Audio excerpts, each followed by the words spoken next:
ৰাস্তাৰ কাম যিহেতু চলি আছে, চাৰিওফালে ধূলি ধূলি আৰু ধূলি, কিন্তু এই বৰষুণজাকে এই ধূলিখিনিৰ পৰা অকণমান ৰক্ষা পেলালে। এই ধূলিবিলাকে বিভিন্ন ধৰণৰ বেমাৰৰ বাহ বাৰু যি কি নহওক বৰষুণজাকে ৰক্ষা পেলালে। দুপৰীয়াৰ সিদ্ধ ভাত ৰন্ধাৰ আগতে যিহেতুকে ঠাণ্ডা, সেইটো কাৰণে গৰম গৰম পকৰীৰে চাহ খাই ল'লোঁ আৰু এয়া কুকাৰত তেলিকচু ভৰাই দিলোঁ। বজাৰলৈ গৈ এখেতে তেলিকচু দেখিলে ৰ'বই নোৱাৰে, লগতে নগামাহ কেইটামানো অন্য এটা কুকাৰত দি ল'লোঁ। অন্য হাতে কেইটামান নিউটেলাৰ কেৰাহীখনত সুদাকৈ নিমখ আৰু হালধি সানিয়েই অকণমান ফ্ৰাই কৰি ল'লোঁ, তেতিয়া খাবলৈ সোৱাদ লগা হয়।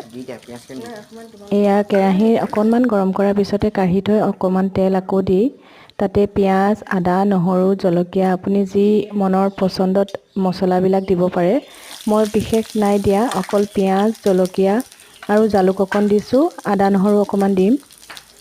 তাৰপিছতে সিজোৱা কচু শাককণ ইয়াত দি দিম।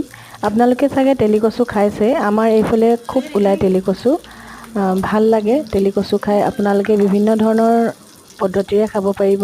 মই নিউটেলা দিছোঁ, আপোনালোকে তাত লোকেল চিকেনো দিব পাৰে, ভাল লাগে খাই। এই কচুটো কিন্তু বইল কৰি খালে বেয়া লাগিব, সেইটো কাৰণে মই অকণমান এনেদৰে বনাইছোঁ। ইয়াতে আকৌ কথা এষাৰ কওঁ, মোৰ এই চৌকাটো দেখি আপোনালোকে নাহাঁহিব। এইটো মই এখন টেগাৰীতহে ইটা কেইছটামান দি পিনে মাটিৰে লেপি লৈছোঁ। জুইত বনোৱা বস্তুৰ সোৱাদেই বেলেগ। মই কেতিয়াবা বনাওঁ জুইত, আৰু জুইত বনালে খাই ভালো লাগে, খুব সোনকালে সিজে যেন লাগে। এইদৰে মই সিজুৱাই ৰখা কচুখিনি ইয়াত দিলোঁ, লগতে ইয়াতে মই নগামাহকেইটা আৰু লগতে নিউটেলাকেইটাও দি দিলোঁ। এয়াই হৈ গ'ল। আৰু আপোনালোকে যদি ইচ্ছা কৰে ইয়াত ধনিয়া, মান ধনিয়া নহ'লে নৰ্মেল ধনিয়াটো আপোনালোকে দি দিব পাৰে। এয়া অকণমান থুপথুপীয়া হোৱালৈকে ৰাখি আপোনালোকে গৰম গৰম ভাতৰ লগত খাব পাৰিব। আৰু বিশেষ একো নাই। মাঘৰ বিহুৰ কাৰণে যোৰ কৰিছেনে ৰাইজসকল? পিঠা পনা খুন্দিছেনে?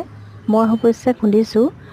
এজনী ভণ্টীয়ে এটা লং ভিডিঅ' বনাবলৈ মোক কৈছে। মই আচলতে ইমান পাৰফেক্ট কৰিব পৰা নাই, কিন্তু যেতিয়া অকণমান পাৰিছোঁ যেন লাগিব তেতিয়া মই বনাবলৈ নিশ্চয় চেষ্টা কৰিম।